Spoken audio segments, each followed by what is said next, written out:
Diabetes છે તો pizza pasta તો જમાશે નહીં.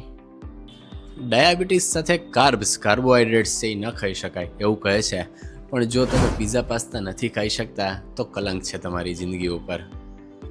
હકીકત એ છે કે ડાયાબિટીસ સાથે કાર્બોહાઈડ્રેટ યુક્ત ખોરાક લઈ શકાય છે, બસ તેની માત્રા અને તેના પ્રકાર પર નિયંત્રણ રાખવાનું હોય છે. કારણ કે કાર્બોહાઈડ્રેટ છે તે દરેક ખોરાકમાં રહેલું છે.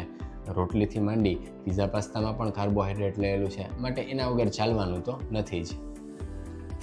જેમ તમને તમારી ગર્લફ્રેન્ડ વગર નથી ચાલતું તેમ જ્યારે તમે પિઝા ઘરે બનાવો છો ત્યારે તેમાં લોટ, પાણી, નમક, ટોમેટો સોસ અને ચીઝ એટલાથી બનાવી શકો છો. પણ જ્યારે તમારી ફેવરિટ બ્રાન્ડનો તમે બારે પિઝા ખાવ છો ત્યારે મારે બંનેને ગૂગલ કરવા પડે તેવા 20-25 ઇન્ગ્રીડિયન્ટ અંદર રહેલા હોય છે. સાથે સાથે બે પ્રકારના પણ કાર્બ્સ હોય છે, એક સિમ્પલ કાર્બ્સ અને એક કોમ્પ્લેક્સ કાર્બ્સ.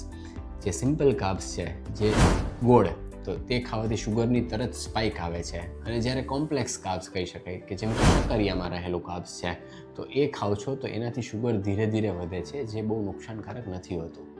દરેક પ્રકારના કાર્બ્સ પછી અનાજમાંથી હોય કે શાકભાજીમાંથી હોય શરીરમાં જઈ અને શુગરમાં જ પરિવર્તન પામતા હોય છે. પણ તે કયા પ્રકારના કાર્બ્સ ખાવ છો અને કેટલી માત્રામાં ખાવ છો તેના ઉપર સર્વ આધાર રાખે છે. શેર કરો તમારા જમવાના શોખીન ડાયાબિટીક મિત્રને. અને જો ડાયાબિટીસમાં સમજણ સાથે છૂટછાટ જોતી હોય તો ફોલો કરી લો.